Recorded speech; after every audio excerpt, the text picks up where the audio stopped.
Yes तो hello everyone, Rahul है और आज हम एक्सप्लेन करने वाले हैं दुर्बांगा वेब सीरीज सीजन 1 को, क्योंकि इसका हाल ही में आई सीजन 2 इसी से कनेक्टेड है। कहानी की शुरुआत में हम लोग एक लड़के को पानी में डूबते हुए देख पाते हैं, जिसे बचाने के लिए एक लड़की पानी के अंदर जा रही होती है। इसके बाद कहानी 1 महीने पहले की दिखाई जाती है, जहाँ पे समित नाम का शख्स अपनी बीवी और बच्ची के साथ बहुत ही हंसी खुशी से रह रहा था। आज समित का बर्थडे होता है तो उसकी पत्नी ईरा उसे एक घड़ी गिफ्ट करती है। समित को कहती है तुम थोड़ा हंसते भी रहा करो। तभी वहाँ उसकी बच्ची आकर उसे बर्थडे विश करती है। इसके बाद हम लोग समित को देखते हैं जो यूट्यूब पे ट्यूटोरियल देख रहा होता है कि हंसते कैसे हैं, क्योंकि समित को हंसना बिल्कुल भी नहीं आता। आज समित की बर्थडे पे समित की सास भी आई होती है। थोड़ी देर के बाद समित के माता पिता भी आते हैं। देखने में ऐसा लगता है कि समित की माँ समित से थोड़ा नाराज ही रहती है। समित की बेटी जब अपनी दादी की पैर नहीं छूती तो कहती है कि इसकी माँ ने सिखाया होगा, यानी कि समित की माँ ईरा को बिल्कुल भी पसंद नहीं करती। अब ये लोग साथ में बैठकर खाना खा रहे होते हैं, तभी ईरा के पास इसके दोस्त निखिल का कॉल आता है। तो ईरा बीच में ही खाना छोड़कर वहाँ से चली जाती है और हम लोग को मालूम पड़ता है कि ईरा एक क्राइम ब्रांच के ऑफिसर है। उसे इमरजेंसी में एक मर्डर की लोकेशन पे बुलाया गया है। ईरा अंदर जाती है तो बाहर हम एक क्राइम रिपोर्टर को देख पाते हैं, जिसका नाम विकास बराडे होता है और वो इस न्यूज को कवर करने के लिए आया होता है। इसके बाद हम लोगों को मर्डर सीन को दिखाया जाता है, जहाँ पर एक बूढ़ी औरत को बहुत ही बुरी तरह मारा गया होता है। यहाँ पे निखिल ईरा को इस बूढ़ी औरत का नाम मिसेस बुटवाला बताता है, जो इस घर की मालकिन है। और इस मर्डर के बारे में हम लोगों को नीलम सिंह ने बताया था, जो एक नर्स है, इन्हें फिजियोथेरेपी देने के लिए आती थी। अब ये दोनों नीलम के पास जाते हैं तो नीलम घर के अंदर ही बैठी होती है। नीलम बताती है कि मैं हफ्ते में 2 या 3 दिन इन्हें फिजियोथेरेपी देने के लिए आती थी, और आज जब मैं आई तो सामने इनकी डेथ बॉडी को देखी। देखते ही मैंने पुलिस को इन्फॉर्म किया। ईरा पूछती है क्या इनके पास कोई आता जाता था क्या? तो नीलम कहती है मैंने तो किसी को नहीं देखा, मगर इनका एक बेटा है फरदुन, जो इनके पास हमेशा पैसों के लिए आता था। देखने में वो साइको लगता है। पहले वो बिजनेस करता था, मगर उसका सारा पैसा डूब गया। वो जुए और शराब की लत में फंस गया और वो पूरी तरह बर्बाद हो गया। इधर हम लोग समित को देखते हैं, जो अपनी माँ को कह रहा होता है कि आप यहाँ पे किस लिए आए हो। तो उसकी माँ कहती है कि क्या अब हम अपने बेटे से भी नहीं मिल सकते? माँ बेटे के बीच बहस होने लगती है तो समित के पिता इन दोनों को शांत करते हैं और कहते हैं कि हमें सावधानी से चलना चाहिए, नहीं तो हम सब फंस सकते हैं, यानी कि ये लोग कुछ बड़ी बात को छुपा रहे हैं। समित के फादर कहते हैं कि हमें लगा ही नहीं था कि तुम्हारी शादी 11 साल तक की जाएगी। समित कहता है कि ईरा अगर पुलिस वाली है तो क्या हुआ, वो मेरा सच कभी नहीं पकड़ पाएगी। इधर ईरा का साथी लक्ष्य बताता है कि ऐसा ही केस कुछ सालों पहले आया था, जहाँ पर एक आदमी ने 7 औरतों को बहुत ही बेरहमी से टॉर्चर कर उन्हें खत्म कर दिया। इसके बाद ये सब अपने हेड के पास जाते हैं और कहते हैं क्या ये किलर वही है? तो लक्ष्य कहता है नहीं सर, उन 7 औरतों का किलर बाला बाड़े तो उसी समय सुसाइड कर लिया था, मगर जिसने भी ये मर्डर किया है वो उसी का पैटर्न को फॉलो किया है, क्योंकि बाला बाड़े उन्हें खत्म करने के बाद उनकी अंगूठे की नाखून को निकाल लेता था। उन लोगों को मछली की जाल से मारता था। यहाँ पर तो इस बुढ़िया को पर्दे से मारा गया है। साथ ही इस लाश की एडी पे कट भी है, और बाला बाड़े भी लाश की एडी पे कट मारता था, यानी कि किसी ने कॉपी तो किया है मगर वो ढंग से नहीं कर पाया। ईरा कहती है तुम्हें ये सब कुछ कैसे मालूम? तो लक्ष्य कहता है कि मैं ये सब कुछ विकास अरोड़ा के वीडियो से जाना। ईरा कहती है कि तुम विकास अरोड़ा को क्राइम ब्रांच बुलाओ, मैं उससे बात करनी चाहती हूँ। इसके बाद हम लोग विकास अरोड़ा की एक वीडियो को देखते हैं, जहाँ पर वो साइको बाला बाड़े की पूरी कहानी बता रहा होता है, और उसकी वीडियो हर कोई देखता है, यानी कि वो नर्स भी। वहीं हम लोग एक लड़की को देख पाते हैं जो मूर्ति सजाने की काम करती है। वो इस न्यूज को देखकर सहम सी जाती है। यहाँ ईरा भी इस वीडियो को देख रही होती है तो समित उसे इस केस के बारे में बात करता है और कहता है हमारी बेटी अन्या को दादा दादी का प्यार नहीं मिल रहा है, लेकिन ईरा कहती है मैं हार नहीं मानूंगी। अब अगले दिन समित अपनी बेटी को स्कूल और ईरा को उसके काम पे भेज देता है, और फिर वो अपने एक्सप्रेशन की वीडियोज को देखना शुरू कर देता है। इधर ईरा को डॉक्टर बताता है कि ये सब कुछ मर्डर से पहले किया गया है, और बाला बाड़े तो मर्डर से पहले ही एडी और नाखून को काट लिया करता था, ताकि वो विक्टिम को बहुत ही बुरी तरह टॉर्चर कर पाए। मगर ये मर्डर उस मर्डर से बिल्कुल अलग है। घाव को देखकर ऐसा लग रहा है कि ये छोटे चाकू से काटा गया है। डॉक्टर कहता है कि हमें एक कलर भी मिला है, जिसे हमने फोरेंसिक में भेजा है। रिपोर्ट आते ही मैं आपको बता दूंगा। इसके बाद ऑफिस में सब लोग लंच कर रहे होते हैं तो वहाँ पे विकास अरोड़ा आता है मिलने के लिए। तभी उसके पास किसी धीरज कुमार का कॉल आता है और कहता है कि मुझे आकाश बाड़े से बार बार धमकी मिल रही है, वहीं बाला बाड़े का बेटा। आकाश कहता है कि तुम विकास बाड़े को कैसे जानते हो? तब वो बताता है कि मैं और अभिषेक साथ ही में एक रेस्टोरेंट में काम करते थे, लेकिन अब वो मेरे जान के पीछे पड़ा है। विकास कहता है कि तुम कल मुझसे पार्क में 4 बजे मिलो, वहीं तुम मुझे डिटेल में बताना। अब विकास इस मीटिंग को कहीं भूल ना जाए, इसलिए वो इस वाकया को अपने डायरी में नोट कर लेता है। लेकिन उसका पेन काम नहीं करता तो लक्ष्य से उसका पेन मांगता है तो लक्ष्य उसे ऑफिस में रखे एक पेन देता है। तभी विकास को उस पेन की डिजाइन जाना पहचाना लगता है। इस पेन को देखकर उसके बचपन के कुछ पल याद आते हैं तो पूछता है कि ये पेन किसका है तो लक्ष्य बताता है कि ये ईरा मैम की है, उनका हस्बैंड एक बहुत बड़ा कलाकार हैं। विकास कहता है क्या मैं इस पेन को रख सकता हूँ और वो इस पेन को लेकर यहाँ से चला जाता है। इधर ईरा के पास निखिल कह रहा होता है कि मिसेस फरडुलवाला का कातिल उनका बेटा ही हो सकता है जो पैसों के लिए अपनी माँ को मार डाला होगा। तो ईरा कहती है मुझे तो उस नर्स पे शक है। इनके सर कहते हैं कि दोनों पे नजर रखो। ईरा यहाँ से लक्ष्य के साथ चली जाती है। इधर विकास समित पटेल के ऑफिस में उसे मिलने के लिए आता है और उसे पूछता है कि इस पेन की डिजाइन आपने कहाँ से सीखा, क्योंकि ऐसा डिजाइन तो मेरा दोस्त बनाया करता था जिसका नाम था अभिषेक बाडे। ये सुनकर समित अपना चेहरा विकास को दिखाता है और ये चेहरा देखकर विकास काफी ज्यादा शॉक्ड में रह जाता है। विकास कहता है यहाँ पे तो ईरा के पति समित काम करते हैं, मुझे उनसे मिलना है। तो समित कहता है तुम यहाँ बैठ जाओ, आराम से बात करेंगे। समित चाय लेने के लिए जाता है मगर विकास के हाथ पांव कांप रहे होते हैं क्योंकि उसे डर लग रहा था कि मेरा दोस्त अभिषेक बाडे मेरा क्या हाल करेगा। विकास समित से पूछता है कि तुम जिस दिन साडंगवाड़ी से गायब हुए थे उसी दिन हमें सरपंच की लाश मिली थी और तुम्हारे बैग से मर्डर वाली कैंची भी मिली थी। ये सुनकर समित कहता है कि तुम लोगों को यही लगता है ना कि मर्डरर मैं ही हूँ। विकास कहता है सबूत तो यही बता रहा है। विकास जब यहाँ से जाने लगता है तो समित उसका गला पकड़कर उसे मारने पीटने लगता है।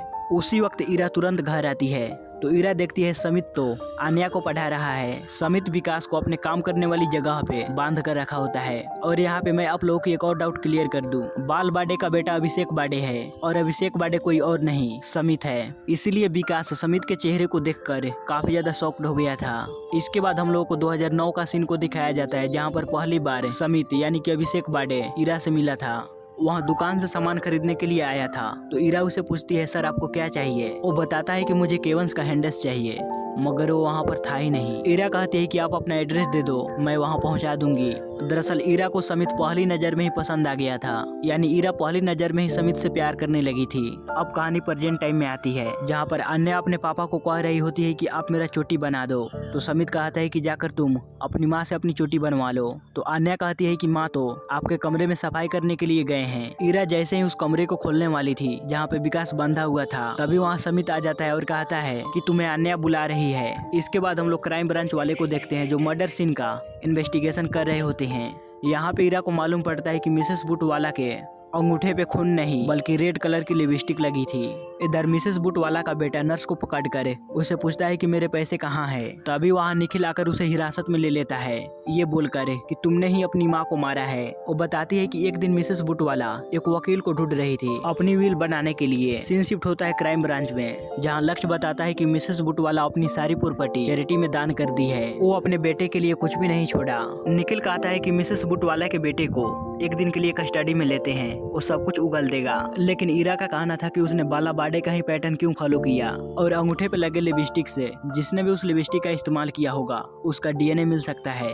वह लक्ष्य कहता है कि मिसेस बुटवाला तो पढ़ी लिखी थी, वो अपने डोनेशन वाले कागजात पे साइन करने की जगह अंगूठा क्यों लगाई। ये जानकर तो इन्हें लगता है कि जरूर कुछ गड़बड़ है। तभी ईरा को याद आता है कि वो नर्स रेड कलर की लिपस्टिक लगाया करती है। ये जानकर उसे पकड़ने के लिए हॉस्पिटल चले जाते हैं। इधर घर पे समित विकास को मारने वाला होता है। विकास कहता है भाई तू मुझे मारना क्यों चाहता है। तो समित कहता है तू याद कर तूने मेरे साथ क्या किया था। अब कहानी फ्लैशबैक में जाती है जहाँ पर विकास कुछ लड़कों के साथ मिलकर अभिषेक बाडे को मार पीट रहा था। कहता है कि तेरे अंदर भी तेरे बाप जैसा किलर वाला खून है। विकास कहता है वो तो बचपन की बात है। तो समित कहता है तू अभी डर मत, मैं तुझे अभी मारने वाला नहीं, अभी तुझे मारने में टाइम है। समित विकास के ऑफिस में फोन करता है और विकास से ये कहलवाता है कि मैं कुछ दिनों के लिए ऑफिस नहीं आऊंगा। तो ऑफिस की बॉस कहती है कि मुझे 3 दिन बाद यानी कि शुक्रवार को तुम कैसे भी करो मुझे न्यूज ला कर दो। जिसके बाद समित फोन कट कर देता है।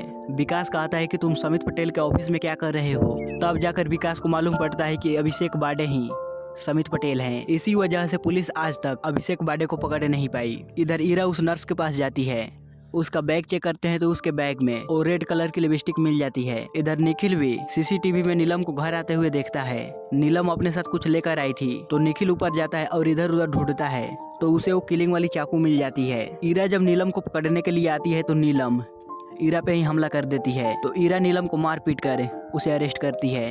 कहती है कि तू अब सच सच बता, तो नीलम कहती है कि इस घर में लिफ्ट नहीं, मुझे बहुत सारे सीढ़ियाँ चढ़कर ऊपर जाना पड़ता था, इस वजह से मेरे पैर में सूजन आ जाते थे, इसी वजह से मैं उस बुढ़िया से नफरत करने लगी थी। फ्लैशबैक में हम लोग देखते हैं कि नीलम को मिसेस बुटवाला कहती है कि मैं अपनी प्रॉपर्टी चैरिटी में देने वाली हूँ। नीलम, मैं तुम्हारे सेंटर को बहुत ज्यादा डोनेट करने वाली हूँ ताकि तुम्हें रोज रोज मेरे पास आना पड़े और तुम रोज मेरा थेरेपी कर पाओ। ये सुनकर नीलम को काफी ज्यादा गुस्सा आता है और मिसेस बुटवाला को वहीं चाकू से खत्म कर देती है। अब नीलम कहती है कि मैं विकास के द्वारा बनाए गए बाला बाड़े के बारे में एक वीडियो देखा जिससे मुझे आइडिया आया, उसी तरह मैंने बुढ़िया को मारा। इसके बाद इस नर्स को जेल में डाल दिया जाता है। इधर समित विकास से पूछता है कि वो धीरज तुमसे क्यों मिलना चाहता है, तो विकास कहता है कि वो तुम्हारे बारे में टिप देने वाला था। जिसके बाद समित पहुंच जाता है पार्क में धीरज से मिलने के लिए, मगर धीरज अभिषेक को जानता था, इसलिए वो उसके पास कॉल करता है और कहता है कि आज मेरी तबीयत खराब है, मैं आ नहीं पाऊंगा, तुम्हें जो कुछ भी बताना है तो मुझे बता दो। तो धीरज कहता है कि अभिषेक बाड़े मुझे बार बार धमकी दे रहा है। समित कहता है वो तुझे मारना क्यों चाहता है। धीरज कहता है कि उन दिनों मुझे जुए की लत लग गई थी और उसके बचाए हुए रुपए मैं जुआ में हार गया, मगर वो उन पैसों को सुरक्षित रखना चाहता था, पता नहीं क्यों। तो समित कहता है तुम उस वक्त क्या किए। तो फ्लैशबैक में दिखाया जाता है कि उस वक्त धीरज अभिषेक बाड़े को चाकू मार दिया, अब इसी वजह से अभिषेक बाड़े मुझे मारना चाहता है। समित कहता है जो तुम्हें धमकी दे रहा है वो अभिषेक बाड़े नहीं है, क्योंकि वो पहले ही मर चुका है। इतना कहकर समित पार्क से चला जाता है, यानी कि अभिषेक के जगह समित पार्क में आकर धीरज से फोन पे बातें कर रहा था।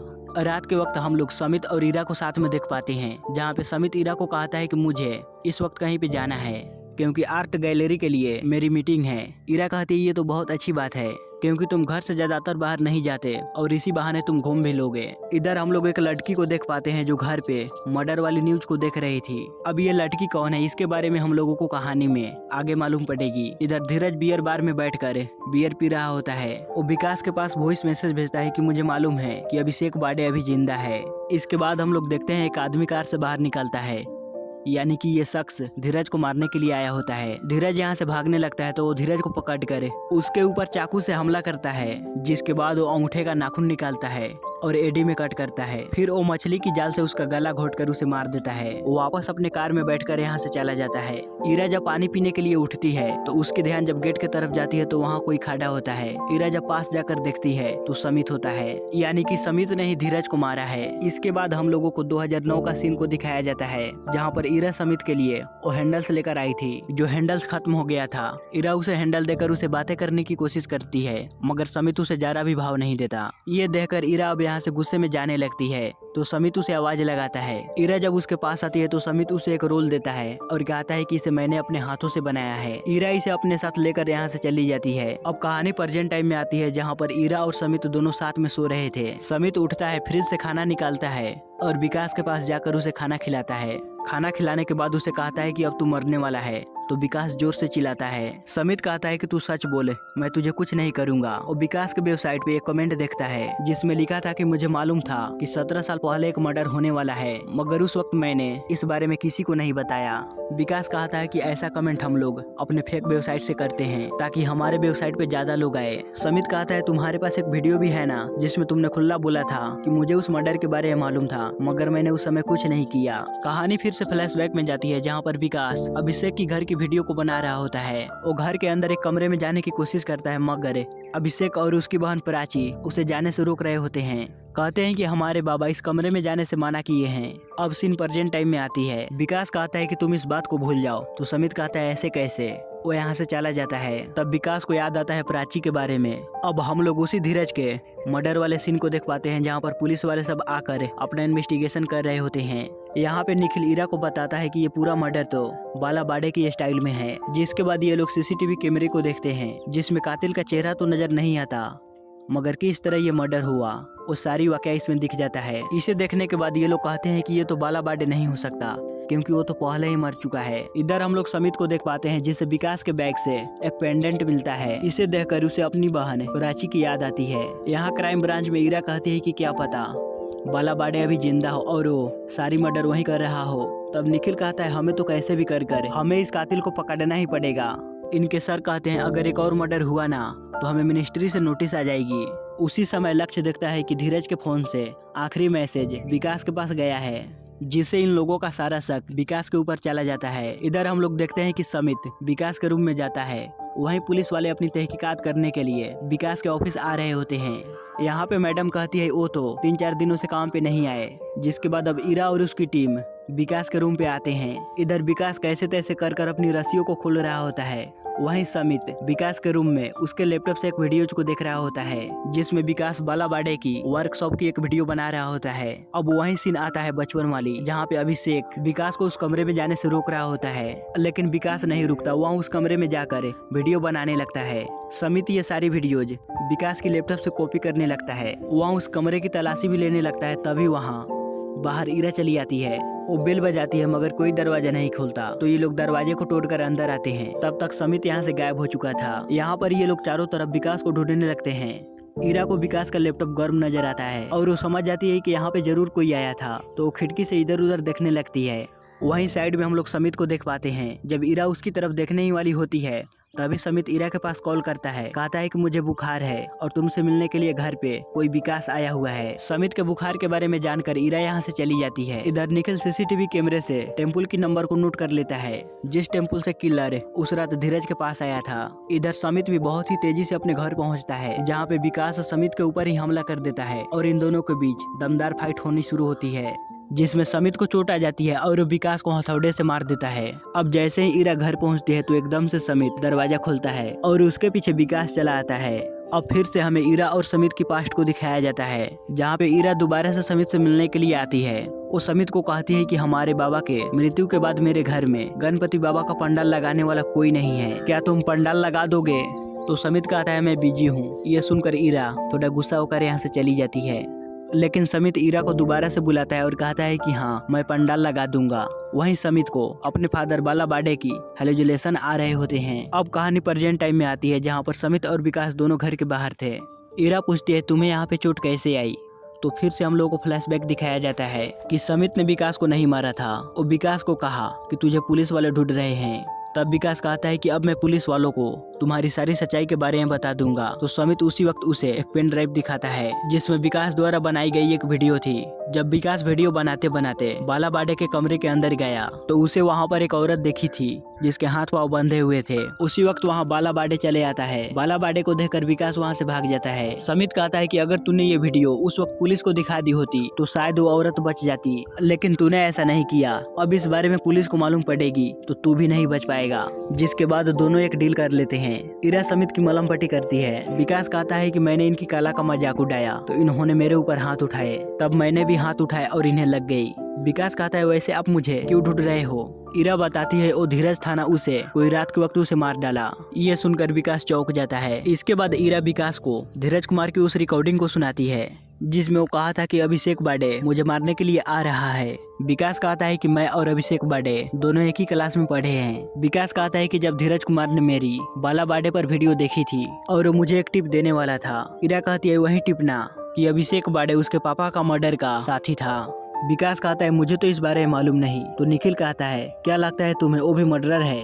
विकास कहता है मैं दावे से तो नहीं कह सकता, मगर हर कोई तो यही कह रहा है। और गांव के सरपंच का मर्डर का इल्जाम भी अभिषेक बाड़े के ऊपर लगा था, तभी से वो लापता हो गया। अब बातों ही बातों में विकास के मुंह से ये निकल जाता है कि अभिषेक अभी भी वो सनकी ही है। लक्ष्य उसे पूछता है यानी कि तुम अभिषेक को जानते हो? तो विकास बात को घुमाते हुए कहता है तुम्ही ने तो बताया धीरज का मर्डर अभिषेक बाड़े ने ही किया है, मतलब वही ना कि अभिषेक वैसा ही है। अभी तक मैं अभिषेक से नहीं मिला। इसके बाद इरा धीरज की पत्नी से मिलने के लिए जाती है, जो अभी प्रेग्नेंट थी। तो बताती है कि धीरज का एक साथी था, जिसके बारे में जानने के लिए आपको सागर रेस्टोरेंट जाना पड़ेगा। अब इरा सागर रेस्टोरेंट पहुंचती है। वहां के ऑनर से पूछताछ करती है। रेस्टोरेंट का ऑनर बताता है कि मेरे पास धीरज का साथी का कोई डिटेल्स नहीं है और ना ही कोई फोटोज है, क्योंकि वो बहुत ही कम पैसों में काम करने के लिए तैयार हो गया था, इसलिए मैंने उसे काम पे रख लिया। मगर कुछ दिनों के बाद वो अपने आप ही यहाँ से चला गया, जिसके बाद वो कभी नहीं लौटा। इधर क्राइम ब्रांच में वो कैब ड्राइवर को बुलाया जाता है, जिसकी गाड़ी से धीरज को खत्म करने के बाद किलर वहाँ से निकला था। उस कैब ड्राइवर का नाम विक्टर था। विक्टर कहता है कि उसने मुझे कहा था कि तुम थोड़ी देर रुको, मैं अपना काम निपटा कर आता हूँ। थोड़ी देर बाद वो आया और हम वहाँ से चले गए। उसके चेहरे को भी मैंने नहीं देखा।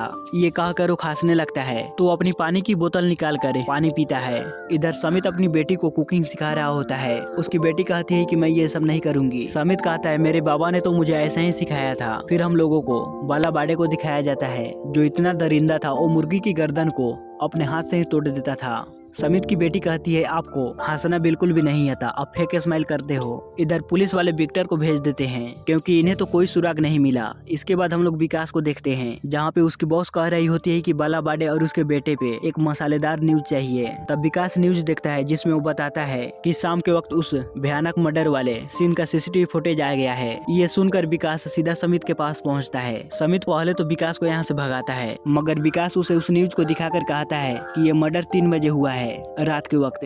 उस टाइम तो तुम मेरे साथ थे, यानी कि ये कत्ल तुमने नहीं किया। तो समित कहता है मैंने तुम्हें कब कहा कि ये कत्ल मैंने किया है। विकास कहता है तू सच सच बता, तूने सरपंच को मारा था या नहीं। तभी ये बातें समित की बेटी सुन लेती है। उसे पूछती है कि पापा अपने सरपंच को क्यों मारा। तब समित बात को घुमाते हुए अपनी बेटी को पढ़ने के लिए भेज देता है, जिसके बाद समित विकास को अपने घर से भगाता है। तो विकास कहता है भाई तू मेरी मदद करना, हम लोग उसे मिलकर पकड़ेंगे जो तुम्हारे पीछे पड़ा है। इधर ये मर्डर की न्यूज देखकर समित की माँ भी गुस्से में आ जाती है। यहाँ पुलिस बात करते हैं कि ये मर्डर जरूर अभिषेक बाडे ने ही किया है। उसके सर कहते हैं तो वो 17 सालों से क्यों गायब था। तो निखिल कहता है वो एक साइको है सर, क्या पता उसका दिमाग घूम गया हो। ईरा कहती है कि मुझे ये केस अलग लग रहा है। सीन शिफ्ट होता है समित पे, जिसके सीने पे चाकू का निशान था। जिसके बाद कहानी फिर से फ्लैशबैक में जाती है जहाँ पे धीरज अभिषेक के सीने में चाकू मार देता है। तो अभिषेक अपने सीने से चाकू निकालता है। धीरज कहता है कि मैं तुम्हारे पैसे तुम्हारे पास जल्द लौटा दूंगा। जिसके बाद अभिषेक यहाँ से भागने लगता है। तभी उसकी टक्कर एक गाड़ी से हो जाती है। वापस से हमें क्राइम ब्रांच के सीन को दिखाया जाता है जहाँ पर ये सारे लोग अभिषेक बाडे को पकड़ने की प्लानिंग कर रहे होते हैं। ये लोग कहते हैं कि हमारे पास कोई लीड नहीं है। तो ईरा कहती है सागर रेस्टोरेंट का वो मैनेजर है ना, वो अभिषेक बाडे की स्केच बनवाने के लिए बिल्कुल तैयार है। इधर अभिषेक अपनी माँ से मिलने के लिए आता है। उसकी माँ कहती है तुमने मर्डर कर ही दिया, तुझसे रहा नहीं गया। समित कहता है कि मैंने ये मर्डर नहीं किया। उसकी माँ कहती है तो किसने किया। तो समित कहता है मैं उसके बारे में पता लगा कर आपको बताता हूँ। उसकी माँ कहती है कि तुम याद रखना ईरा से हमें एक कदम आगे रहना है, जैसे हम 11 सालों से रहते आ रहे हैं। इसके बाद हम लोग समित के फादर को देख पाते हैं जो अभी अभी कहीं से आए हैं। वो एक अलमारी से सीक्रेट कमरे में जाते हैं जहाँ पर एक लड़का बेड पे बेहोशी की हालत में पड़ा होता है। यहाँ से कहानी फिर से फ्लैशबैक में जाती है। ईरा जब अपने घर आती है तो वहाँ पे समित पहले से ही होता है और उसने गणपति की पंडाल पहले ही बना दिया होता है। यहाँ पे ईरा समित को डेट पे चलने के लिए कहती है और उसे बातें करने लगती है, लेकिन तभी समित को उसके सीरियल किलर पापा के हेलोजुलेशन आने लगते हैं, जिससे वो डर कर यहाँ से भाग जाता है। कहानी प्रेजेंट टाइम में आती है जहाँ पर समित की माँ समित को कह रही होती है कि तुम कनाडा चले जाओ, तुम्हारे आईडी पासपोर्ट तुम्हारे पापा बनवा देंगे, तुम वहाँ जाकर आराम से रहो। समित कहता है कि ईरा वहाँ जाने के लिए राजी नहीं होगी। तो उसकी माँ कहती है तुम अकेले ही चले जाओ। समित कहता है कि आप चिंता मत करो, आपके सीक्रेट के बारे में किसी को नहीं मालूम पड़ेगा। यहाँ डॉक्टर पटेल कोमा में पड़े उस लड़के की देखभाल कर रहे थे। देखने में ऐसा लगता है कि ये उनका कोई करीबी है। इसके बाद निखिल ऑफिस में पानी की बोतल लाने के लिए जाता है तो देखता है कि विक्टर अपनी पानी का बोतल यहीं भूल गया है। तब वो विक्टर के पास फोन कर उसे अपनी बोतल ले जाने के लिए कहता है। ईरा के पास उसके बॉस आते हैं और वो बाला बाडे के सारे डॉक्यूमेंट्स उसे दिखाते हैं। वो कहते हैं कि उनका एक बेटा अभिषेक बाडे के अलावा उनकी एक बेटी प्राची बाडे भी हैं। ईरा कहते हैं कि सीरियल किलिंग में प्राची बाडे का नाम तो कहीं है ही नहीं। उसके सर कहते हैं कि सबको लग रहा है कि अभिषेक बाडे ही ये सारी कत्ल कर रहे हैं, इसलिए किसी का भी ध्यान उसकी तरफ नहीं गया और प्राची बाडे अभी मुंबई में रह रही है। इसके बाद हम लोग प्राची बाडे यानी प्राची को देख पाते हैं जो मूवी में मेकअप की काम करती है। इसके बाद यहाँ प्राची से मिलने के लिए ईरा आती है। प्राची कहती है कि सच में अभिषेक कहाँ है, मुझे इस बारे में कुछ भी मालूम नहीं। तो ईरा कहती है कि तुम अपने घर सारंगवाड़ी से क्यों भागी। प्राची कहती है कि वो मेरी जिंदगी का एक खौफनाक पार्ट है, इसलिए मैं वहाँ से बाहर आ गई और दोबारा मैं वहाँ जाना नहीं चाहती।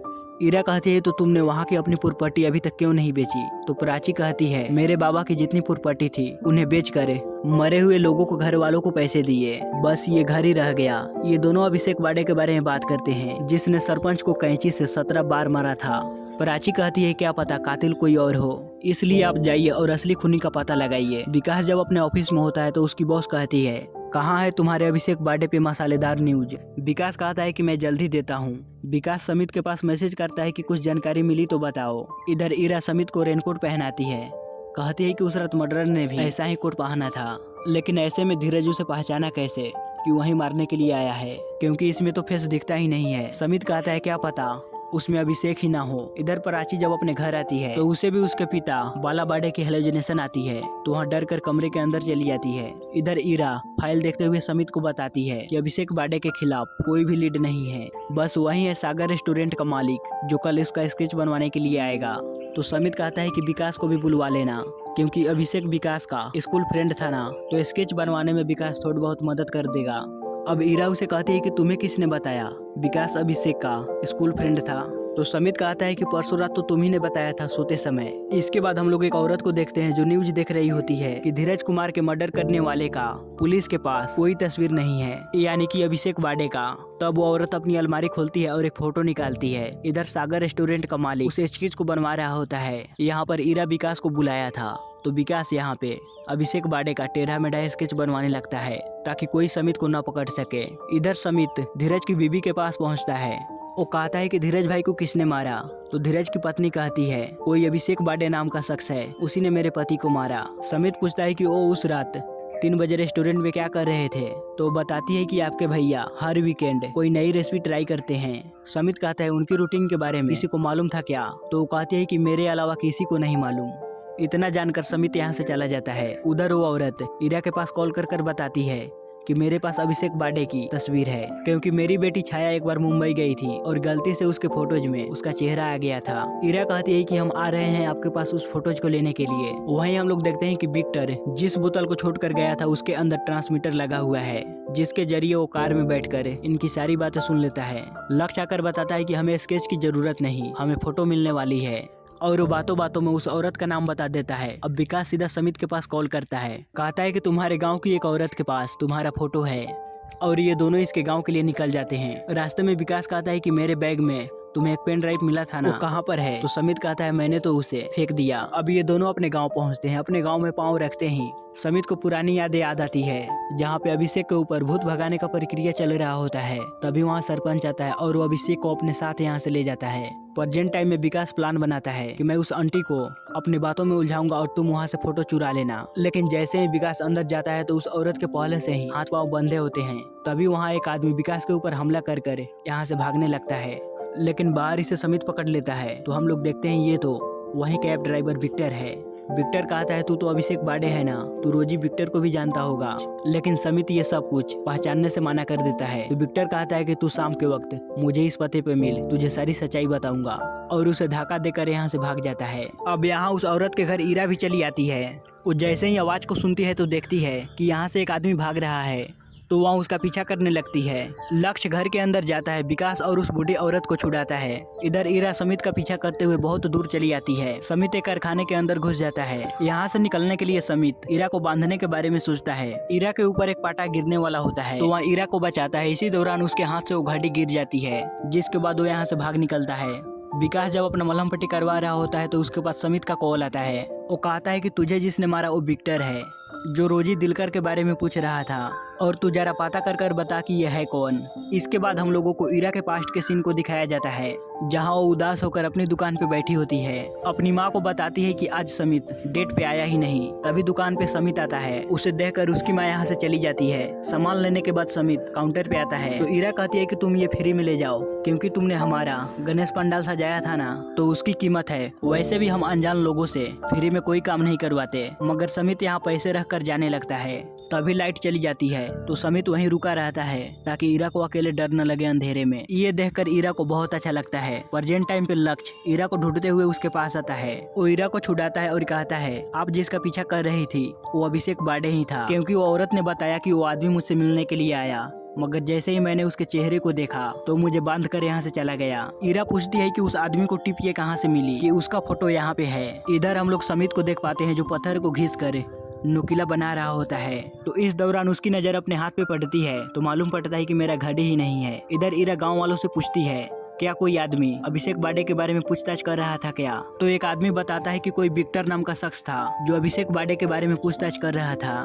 ईरा पूछती है कि आखिर वो है कौन। तो आदमी बताता है कि उसकी बीवी रोजी को बाला बाडे ने ही गायब कर दिया था। एक आदमी बताता है कि बाला बाडे ने 7 औरतों को गायब किया था, जिसमें से 6 औरतों की लाश तो मिल गई, मगर एक औरत रोजी की लाश नहीं मिली। विक्टर अपनी पत्नी को हर जगह ढूंढा, मगर उसे अपनी पत्नी की लाश नहीं मिली, तो वो भी यहाँ से चला गया। और आज वो वापस लौटा और अभिषेक बाडे का पता पूछने लगा। इरा ये सारी वाकया अपने सर और निखिल को बताती है कि शायद विक्टर ने ही धीरज कुमार को मारा है अभिषेक बाडे के बारे में पता लगाने के लिए। इरा कहती है कि हमारे इन्फॉर्मेशन भी लीक हो रहे हैं। तो निखिल कहता है कि ये विक्टर वही शख्स है जिसने धीरज कुमार के खूनी को रेस्टोरेंट के बाहर ड्रॉप किया था। उसे याद आता है कि उसकी बोतल तो यही है। उसे चेक करता है तो उसके अंदर से रिकॉर्डर निकलता है। तभी वहाँ इनका एक साथी आता है। वो बताता है कि विक्टर के कार के सामने एक गाड़ी खड़ी थी और हमें उसका फुटेज मिल चुका है। जब उसे चेक करते हैं तो इन्हें मालूम पड़ता है कि विक्टर ही उस गाड़ी के पिछले वाले सीट पे बैठा था।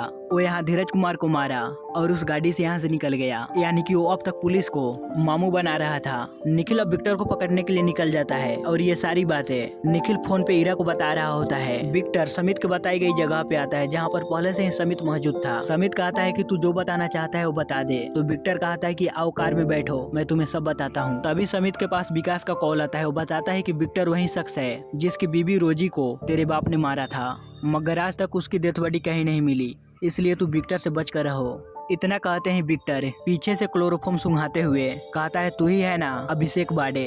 और फिर इन दोनों के बीच लड़ाई होने लगती है। पहले समित उस फोटो को खाता है। विक्टर उसे फिर से बेहोश करने लगता है। इधर इरा को और पुलिस वाला वो घड़ी देता है जिसे देखकर इरा पहचान जाती है ये तो समित की घड़ी है जिसे मैंने उसके बर्थडे पे गिफ्ट दिया था। विक्टर समित को अपने कार में डालकर यहाँ से ले जाता है। इधर इरा के पास लक्ष्य आता है। कहता है कि मैम एक टैक्सी ड्राइवर एक आदमी को जबरदस्ती उसे अपने गाड़ी में लेकर चला गया, क्योंकि ये सारी वाकया वहाँ के एक आदमी ने बताया। अब ये खबर मिलते ही ये लोग तुरंत वहाँ जाने लगते हैं। इसके बाद ये लोग वहाँ जाकर उस आदमी से पूछते हैं क्या वो यही आदमी था। तो आदमी कहता है कि हाँ वो यही आदमी था। फिर ये लोग पूछते हैं कि वो जिस आदमी को मार पीट कर अपनी गाड़ी में डाल रहा था क्या तुमने उस आदमी को कभी देखा है। तो आदमी कहता है कि नहीं मैडम, मैंने उस आदमी को कभी नहीं देखा था। तभी इन्हें आसपास एक फोन बजने की घंटी सुनाई पड़ती है। जब ये लोग इस फोन को देखते हैं तो इन्हें मालूम पड़ता है ये फोन तो समित का है। ये लोग समित की फोटो दिखा कर उसे पूछते हैं क्या वो यही आदमी था। तो आदमी कहता है कि हाँ वो यही आदमी था। अब ये जानकर इरा पूरी तरह शॉक्ड हो जाती है। तभी इनके पास इनके सर कॉल करते हैं। कहते हैं कि हमने विक्टर की लोकेशन को ट्रेस किया है, तुम सब जाकर उसका पीछा करो। ये लोग अब उनका पीछा करने लगते हैं। रास्ते के दौरान इरा अपने सर को कहती है कि सर विक्टर मेरे पति समित को क्यों किडनैप कर ले गया। उसके सर कहते हैं कि तुम घबराओ नहीं, हम उसे बचा लेंगे। अब किसी भी तरह कर इरा उसके गाड़ी तक पहुंच जाती है और विक्टर की कार को ठोकने लगती है। विक्टर यहाँ से कैसे तैसे कर बचकर निकल जाता है। इरा की कार नीचे गिर जाती है जिससे वो बेहोश हो जाती है। इरा को लक्ष्य आकर उठाता है तो इरा उसे पूछती है कि विक्टर कहाँ गया। लक्ष्य कहता है कि वो हमारे कॉन्टेक्ट से दूर चला गया। इधर समित के मॉम और डैड इरा के हेड से बात करते हैं कि मेरा बेटा कहाँ है। तो सर कहते हैं कि हम उसी को ढूंढ रहे हैं और उनसे ही पूछने लगते हैं क्या आप किसी विक्टर और धीरज को जानते थे क्या। डॉक्टर पटेल कहते हैं नहीं, यानी समित के फादर है। इसके बाद वो समित की माँ से पूछते हैं तो समित की माँ उन पर ही गुस्सा होने लगती है कि आप मेरे बेटे को ढूंढने की जगह आप हमसे ही सवाल जवाब कर रहे हैं। इधर विक्टर समित को बांध कर उससे सच्चाई पूछ रहा था। हॉस्पिटल में विकास डॉक्टर से बात करता है तो डॉक्टर बताते हैं कि बाला बाडे के सारे विक्टिम का पोस्टमार्टम यहीं पे हुआ था। बाला बाडे जिस तरह से औरतों को मारता था ना, देख कर यही लगता था कि उसके साथ उसका साथी जरूर था। डॉक्टर कहता है कि उसका साथी कोई और नहीं अभिषेक ही होगा। इसके बाद हम लोगों को विक्टर के बारे में मालूम पड़ता है कि उसे लास्ट स्टेज का कैंसर है, वो 2 महीनों में मर जाएगा। इरा अपने टीम के साथ विक्टर की घर की तलाशी लेती है। उसे यहाँ पे एक डॉग के बारे में मालूम पड़ता है तो वो वहाँ के लिए निकल जाती है। इधर विक्टर समित को एक लॉकेट दिखाता है तो उसे याद आता है ये लॉकेट तो मेरी बहन प्राची ने मुझे दिया था। विक्टर कहता है कि मेरी भी पत्नी के पास ऐसा ही लॉकेट था, एक मेरे पास और एक उसके पास। मुझे मेरी बीवी की लाश चाहिए थी ताकि मैं उसे दफना पाऊँ। अब 17 साल बाद मुझे धीरज मिला। वो इस लॉकेट को देखकर अभिषेक बाडे के बारे में बताया कि ऐसा ही लॉकेट अभिषेक बाडे के पास है। धीरज मुझे ये सारी वाकया बता रहा था मगर मुझे उसे मारना पड़ा। इधर समित के माँ बाप ये बातें कर रहे थे कि अगर हम समित को मार डाले तो हमारा राज ही रहेगा, लेकिन उसकी माँ कहती है पुलिस तो कैसे तैसे कर हम तक पहुंच ही जाएगी। विक्टर फिर से पूछता है समित से कि रोजी की बॉडी कहाँ है, तुम बता दो। तो समित कहता है मुझे नहीं मालूम, जिससे विक्टर गुस्सा होकर उसके पैर में चाकू मार कर उसे पानी में फेंकने ही वाला होता है। तो समित कहता है अब मेरे पास मैं बताता हूँ कि तुम्हारी पत्नी की डेथ बॉडी कहाँ है। विक्टर जैसे ही समित के पास आता है तो समित उसका कान काट लेता है। तो विक्टर उसी समय उसके पैरों में पत्थर बांधकर उसे पानी में फेंक देता है। तभी वहाँ इरा चली आती है। इसके बाद फिर से हम लोगों को 2009 का सीन को दिखाया जाता है जब इरा और समित डेट पे आए थे। यहाँ पे ईरा समित को प्रपोज करती है तो समित कहता है ईरा मेरा एक भयानक पास्ट है। तो ईरा कहती है कि मुझे तुमसे प्यार है, तुम्हारे पास्ट से नहीं। जिसके बाद ये दोनों एक हो जाते हैं और यहीं से समित को बाला बाडे की हेलुसिनेशन भी आनी बंद हो जाती है। समित उसके साथ हमेशा साथ रहने का वादा करता है। अब सीन प्रेजेंट टाइम में आती है जहाँ पर समित को बचाने के लिए ईरा नदी में कूद जाती है। ये वही सीन था जिसे हम लोगों ने इस सीरीज के स्टार्टिंग में देखा था। ऊपर विक्टर से लक्ष्य और निखिल लड़ते हैं। ईरा समित को बचाकर ऊपर लाती है और समित का ट्रीटमेंट शुरू होता है। समित का ट्रीटमेंट उसके पिता डॉक्टर पटेल ही कर रहे थे। समित बेहोशी की हालत में अपने पास्ट को याद करे जिस समय उसने सरपंच को कैंची से मारा था। उस वक्त अपनी बहन प्राची को कह रहा था तुम्हारे साथ सब अच्छा होगा दीदी। जब समित को होश आता है तो वह उस कमरे में अपनी बहन को इमेजिनेशन कर यही कह रहा होता है कि तुम्हारे साथ सब अच्छा होगा दीदी, मैं तुम्हें कुछ नहीं होने दूंगा। इसके बाद हम लोग प्राची को देख पाते हैं जिसे काम से निकाल दिया जाता है क्योंकि अभिषेक बाडे का नाम मर्डर में आ रहा था और प्राची उसकी बहन है इसलिए। फ्लैशबैक में हम लोगों को विकास और प्राची का ब्रेकअप को दिखाया जाता है जहाँ पर दोनों ब्रेकअप कर लेते हैं ये कहकर कि तेरा बाप राक्षस था, क्या पता तुम्हारे अंदर वही खून हो। प्रेजेंट टाइम में हम लोग एक तस्वीर को देख पाते हैं जिसमें समित के माता पिता के साथ कोई दूसरा लड़का खड़ा है। ये लड़का वही है जो इस वक्त कोमा में पड़ा हुआ है। समित अपने सामने ईरा को बैठा हुआ देखता है। ईरा कहती है कि मुझे काफी ज्यादा डर लग रहा था तो समित कहता है कि मुझे विकास ने कहा था कि वो सीरियल किलर बाला बाडे की वर्कशॉप को दिखाएगा जिसमें वो कलाकारी किया करता था, इसीलिए मैं उसके साथ गया। लेकिन बाद में वो टैक्सी ड्राइवर मुझे बेहोश कर मुझे काफी ज्यादा टॉर्चर किया, पता नहीं उसने ऐसा क्यों किया। ईरा कहती है कि तुम टेंशन मत लो, तुम अभी आराम करो। विकास हॉस्पिटल आता है और ईरा को यही बात बताता है कि मैं ही समित को सारंगवाड़ी लेकर गया था, यानी कि मेरे गांव वर्कशॉप दिखाने के लिए। इसी के बाद ये कांड हो गया।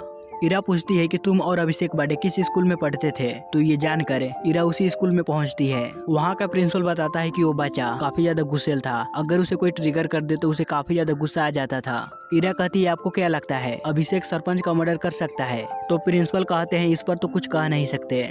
ईरा फिर से पूछती है आपको क्या लगता है क्या वो अपने फादर बाला बाडे के मर्डर में साथी हो सकता है। इस पर प्रिंसिपल कहते हैं नहीं, क्योंकि उसकी आंखों से मालूम पड़ता था कि वो बहुत ही सहमा रहता था वो लड़का।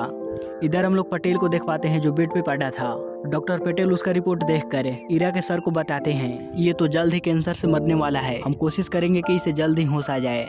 इसके बाद डॉक्टर पटेल अपने बेटे के वार्ड में आते हैं और ईरा को कहते हैं कि मुझे अपने बेटे से पर्सनल बात करनी है। तब ईरा यहाँ से अपनी माँ और बेटी को लेकर चली जाती है। समित की माँ कहती है तुम बताओ कि ईरा क्या जानती है, तो समित कहता है वही जानती है जो मैं उसे दिखाता हूँ, जो मैं कहता हूँ। समित कहता है कि नहीं आपको मुझ पर विश्वास है और नहीं आपको अपने असली बेटे पे, जिससे उसकी माँ गुस्सा होकर यहाँ से चली जाती है। डॉक्टर पटेल समित को बताते हैं कि हमें पुलिस ने कहा है कि कल तक विक्टर को होश में ला देना, वरना ये लोग उसे सरकारी हॉस्पिटल में डलवा देंगे और उसे कैसे भी कर होश में ले आएंगे। अगर ऐसा हुआ तो विक्टर तुम्हारी असलियत सबको बता देगा, इसलिए तुम्हें आज ही रात उसे हमेशा के लिए सुला देना है।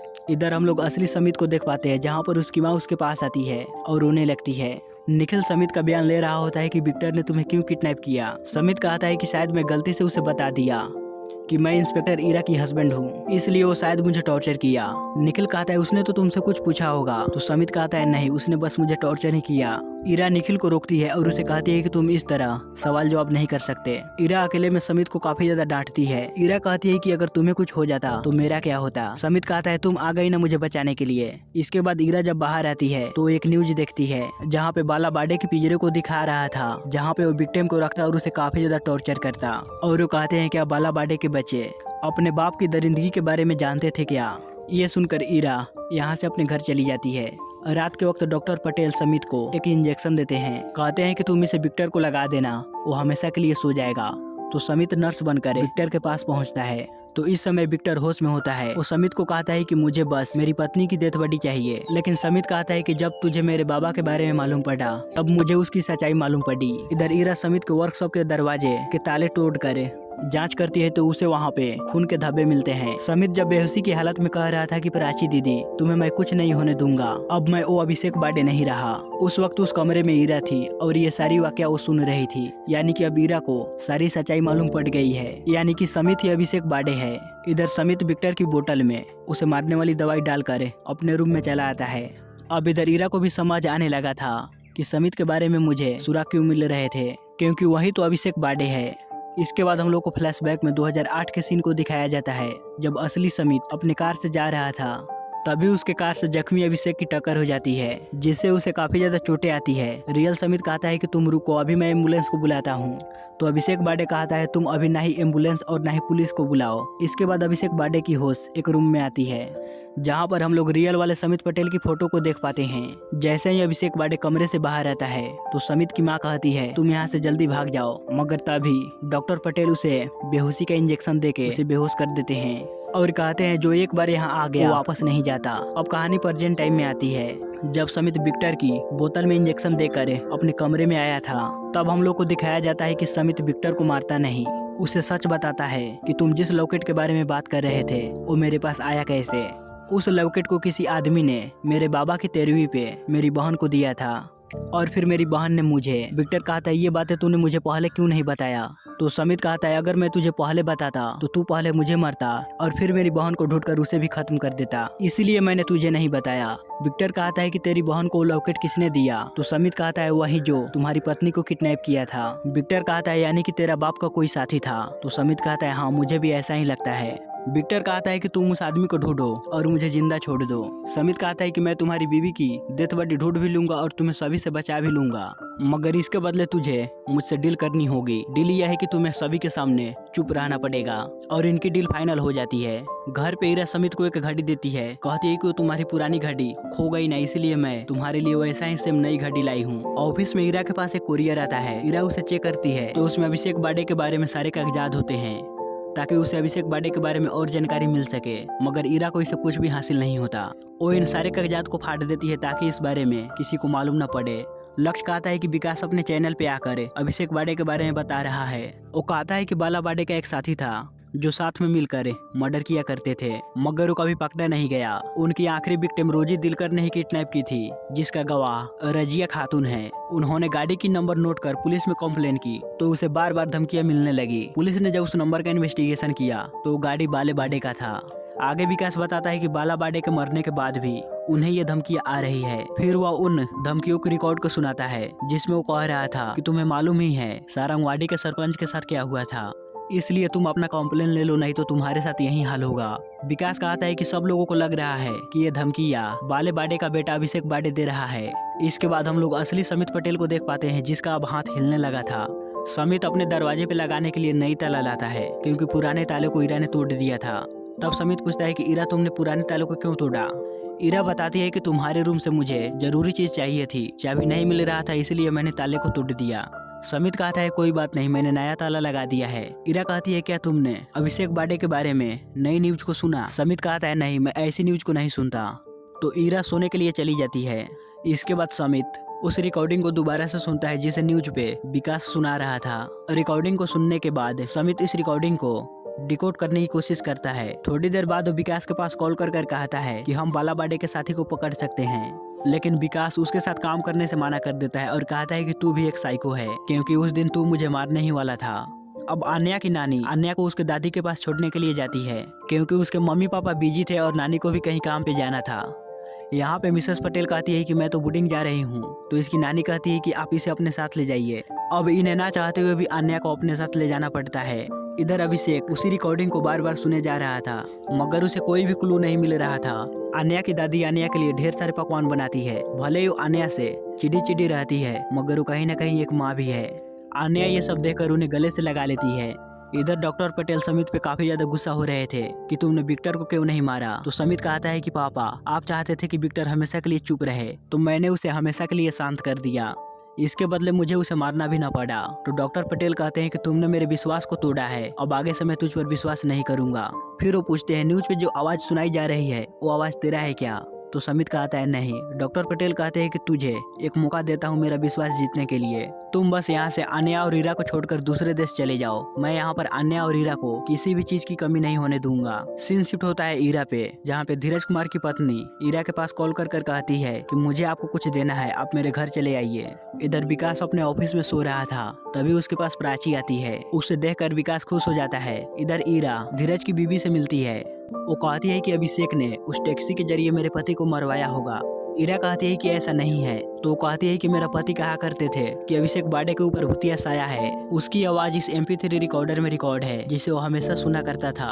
इरा इस रिकॉर्ड को सुनती है और उसे कुछ समझ आने लगता है। विकास जब प्राची से मिलता है तो प्राची कहती है कि मैं अभी तक अभिषेक बाडे से नहीं मिली हूँ, लेकिन फिर भी तुम्हारे जैसे पत्रकार को लगता है कि मैं उसे मिलती रहती हूँ, इसलिए मैंने सोचा कि पहले तुम्हें बता दूं। इरा कहती है कि मुझे तुम्हें एक जरूरी बात बतानी है, मगर यहाँ नहीं, कहीं दूसरी जगह। तो विकास कहता है कि पास ही में मेरा घर है, चलो हम वहाँ चलते हैं। अभी ये दोनों विकास के घर आते हैं। यहाँ पर प्राची बताती है कि तुम जो आवाज न्यूज पे चला रहे थे वो आवाज अभिषेक की नहीं है। विकास कहता है कि तुम्हारा भाई हत्यारा है, तुम अपने भाई को बचाने की कोशिश कर रही हो, तुम्हारा भाई तो सरपंच का भी गला काट दिया।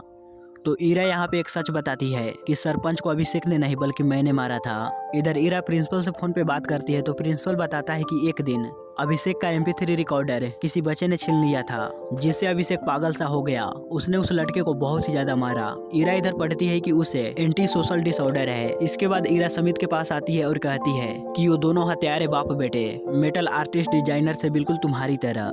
क्या तुम मेरे लिए काम करोगे?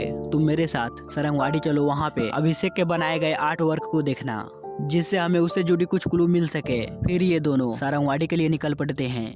रास्ते के दौरान समित पूछता है कि तुम पुराने केस को क्यों खोल रही हो? तो इरा कहती है कि वो केस कभी सॉल्व ही नहीं हुआ, इस बार हम साथ में मिलकर उसे सॉल्व करेंगे, और अभिषेक भी अभी तक फरार है। फिर ये दोनों सरंगवाड़ी पहुँच जाते हैं। जहाँ जाते ही समित को अपनी पुराने यादें याद आती है। यहाँ पे इरा एक मशीन को देखती है, कहती है कि क्या अभिषेक इसी से डिजाइनिंग करता होगा? तो समित कहता है मुझे नहीं लगता कि अब वो आर्टिस्ट होगा। इरा कहती है कि मैं तो ये सोचकर डर रही हूँ कि उन दोनों भाई बहनों को अपने बाप के बारे में जानकर कितना ज्यादा डर लगा होगा। उनके माँ के बारे में तो कोई इन्फॉर्मेशन ही नहीं है। इरा उस कमरे में जाती है जहाँ पर बाला बाडे औरतों को टॉर्चर किया करता था। समित इस कमरे में जाने से काफी ज्यादा डर रहा था। जब वह इस कमरे में आता है तो उसे औरतों को चीखने की आवाजें सुनाई पड़ती है, जिन औरतों को यहाँ पे मारा गया था। अब इरा यहाँ पे समित को उकसाती है कि क्या पता बाला बाडे अपने बेटे को यहीं पे हत्यारा बनाया होगा, क्या पता अभिषेक को भी लोगों को मारने में मजा आता हो। इरा अपने जेब से MP3 रिकॉर्डर निकालती है। इस रिकॉर्डर में एक गाना था। इरा उसे बजाती है, कहती है कि शायद वो यही गाना सुनकर मर्डर किया करता होगा। ये सुनकर समित इरा का गला पकड़ लेता है और कुछ ही सेकंड बाद वो खुद बेहोश हो जाता है। इसके बाद हम लोगों को 2008 का सीन को दिखाया जाता है, जहाँ पर अभिषेक बाडे मिस्टर पटेल से पूछता है कि एक्सीडेंट तो मेरा हुआ था, तो आपका बेटा क्यों कोमा में है? मिस्टर पटेल कहते हैं कि जब तुमने समित की गाड़ी से टकराई उसी समय तुम्हारी किस्मत बदल गई। वो दोबारा पूछता है कि समित कोमा में कैसे गया? मिसेस पटेल कहती है कि तुम्हें इसे कोई लेना देना नहीं, तुम बस हमारा ऑफर सुनो। अभिषेक बाडे अपना नाम सुनते ही अभिषेक चौंक जाता है और कहता है कि तुम्हें मेरा नाम कैसे मालूम?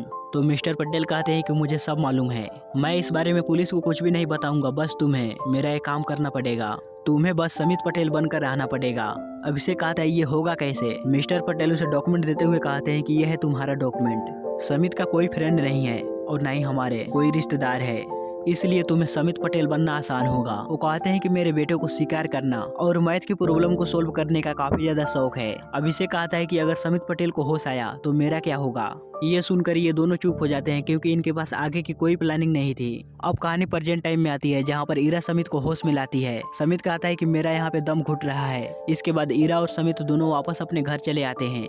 इरा जब सो रही होती है तो समित उठता है और बाइक से विकास के घर पहुंचता है।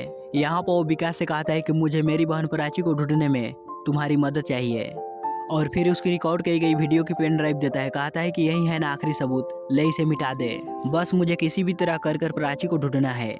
विकास पूछता है कि अब तू प्राची को क्यों ढूंढना चाहता है? समित कहता है कि मेरे बाबा का एक साथी भी था जिसे ढूंढने में प्राची दीदी हमारी मदद कर सकती है। अब इरा को समित कहाँ है इस बारे में सारी जानकारी मिल जाती है, क्योंकि उसने इस बार उस गाड़ी में ट्रैकिंग डिवाइस को लगाया है। समित बताता है कि जब विक्टर ने मुझे पकड़ा था तो वो बार बार उस लॉकेट के बारे में बात कर रहा था, क्योंकि उसकी बीवी अपने और उसके लिए बनवाया था। विकास कहता है कि वो तेरे पास कैसे आया? समित कहता है पहले बाबा के साथी ने पहले विक्टर की बीवी को किडनैप किया होगा, वहीं पे उसे वो लॉकेट मिला होगा और उसने बाबा की तेरहवीं पे वही लॉकेट प्राची दीदी को दिया, और फिर दीदी ने वो लॉकेट मुझे दिया। दीदी को वो लॉकेट किसने कब और कैसे दिया सब ये दीदी बताएगी जब मैं उनसे मिलूंगा। समित वापस घर आता है और चुपचाप इरा के बगल में सो जाता है। अगली सुबह विकास जब उसे प्राची का घर बता देता है तो उसे प्राची से मिलने के लिए जाता है। तभी हम लोगों को फ्लैशबैक में दिखाया जाता है उस सरपंच का मर्डर प्राची नहीं किया था, क्योंकि वो सरपंच प्राची के ऊपर हाथ डाल रहा था। जैसे ही अभिषेक बाडे वहाँ पे आता है तो प्राची कहती है कि मुझे इसे मारने में बहुत मजा आया, यानी कि बाबा का खून मेरे अंदर है, यानी कि हथियारों वाला। मगर अभिषेक आता है, नहीं, ये खून मैंने किया है और मेरे रहते हुए तुम्हें कुछ नहीं होने दूंगा। वहाँ सरपंच का खून अपने ऊपर लगा लेता है और यहाँ से जाने लगता है। प्राची को कहता है कि अब मैं तुमसे दोबारा कभी नहीं मिलूंगा। प्रेजेंट टाइम में प्राची अपने भाई से मिलकर काफी ज्यादा खुश होती है। समिति से पूछता है क्या हमारे बाबा का कोई साथी भी था। उसी समय ईरा भी समित के पीछे पीछे यहाँ पहुँच जाती है। समित कहता है कि आपको याद है ये लॉकेट किसने दिया था। तो प्राची कहती है कि वो बाबा की तेरहवीं पे आया था। उसने कहा कि मैं बाबा की क्लाइंट हूँ। उसने कुछ पैसे और ये लॉकेट दिए। समित कहता है वही है बाबा का साथी जिसे अब हमें ढूंढना है। प्राची पूछती है कि उसने ये लॉकेट हमें क्यों दिया। तो समित कहता है कि ताकि पुलिस हमें पकड़े, उसे नहीं। अब 17 सालों बाद हम उसे पकड़ कर ही रहेंगे। प्राची पूछती है कि तुम इतने सालों से कहाँ थे। तो समित कहता है कि मैंने अब शादी भी कर ली है, मेरी एक छोटी सी बेटी भी है। प्राची कहती है तुम तो अपनी बीवी से प्यार करते हो ना। तो समित कहता है नहीं। ये सुनकर ईरा यहाँ से रोती हुई चली जाती है। समित कहता है प्यार वार तो मुझे समझ नहीं आता, लेकिन हाँ मैं उसे प्यार करता हूँ। इसके बाद ये दोनों रूम में आते हैं तो समित देखता है कि मेरी बहन भी आर्टिस्ट है। समित कहता है वैसे हम बाबा की लाइफ को चुने हैं। तो प्राची कहती है बस आर्टिस्ट तक। इधर मिसेस पटेल अन्या के लिए ढोकला बनाती है क्योंकि उसे अब अन्या काफी ज्यादा पसंद आने लगी थी। वहाँ पे मिस्टर पटेल आते हैं और वो मिसेस पटेल को अकेले में लाकर उस पर काफी ज्यादा गुस्सा होते हैं कि वहाँ हमारा बेटा कोमा में है और तुम यहाँ पे मजे कर रही हो। मिसेस पटेल कहती है कि हमारे बेटे की हालत तुम्हारी वजह से हुई है। अब ये दोनों एक दूसरे से बहस कर लड़ने लगते हैं। तब मिस्टर पटेल यहाँ से चले जाते हैं। मिसेस पटेल नींद की गोलियां खाकर सो जाती है। आन्या जब अपनी दादी के पास आती है तो वो नहीं उठती। तो अन्य बोर होने की वजह से वो अलमारी में कपड़े देखने लगती है। तभी उसके हाथ एक बॉक्स लगता है। अभिषेक बाडे का नाम मिटाकर बाला बाडे का साथी का नाम पे डॉट लगा देती है। निखिल कहता है उसका साथी तो अभिषेक बाडे ही था क्योंकि सबूत तो यही कह रहे हैं। वो कहती है कि मुझे तो ऐसा नहीं लगता। बाला बाडे के द्वारा मरी गई औरतों की तस्वीर को दिखाती है। वो कहती है कि इन औरतों के नाखून गायब है। हमें बाला बाडे के वर्कशॉप से इन औरतों के सिर्फ एक ही नाखून मिले हैं, लेकिन दूसरे हाथ के नाखून तो गायब हैं। वो नाखून बाला बाडे के साथी के पास ही होगा। ईरा जब अपने घर जा रही होती है तो निखिल उसके पास आकर कहता है आज मुझे ऐसा क्यों लगा कि आप अभिषेक बाडे को बचा रही हो। ईरा गुस्से में कहती है कि तुम्हारे सारे सस्पेक्ट गलत थे और हर बार मैं ही सही थी, मगर मैंने तुम्हें कुछ नहीं कहा। वो निखिल को सुनाकर यहाँ से गुस्से में चली जाती है। ईरा अभिषेक बाडे की बनी हुई ड्राइंग्स को जलाने लगती है। कहती है कि अब मैं तुम्हें समित पटेल ही बनी रहने दूंगी। इधर मिसेस पटेल अपने बेटे से मिलने के लिए सीक्रेट रूम में आती है और उसे उसके केयर टेकर देख लेती है। मिसेस पटेल समित को देखकर यहाँ खूब रोती है। कहती है कि मैंने तुम्हारी जिंदगी बर्बाद कर दी, अब तुम इस दुनिया को छोड़कर हमेशा के लिए चले जाओ ताकि मैं और तुम्हारे पापा चैन से रह सके। केयर टेकर इस बारे में मिस्टर पटेल को बताती है और वो अपने साथ यहाँ ले आती है।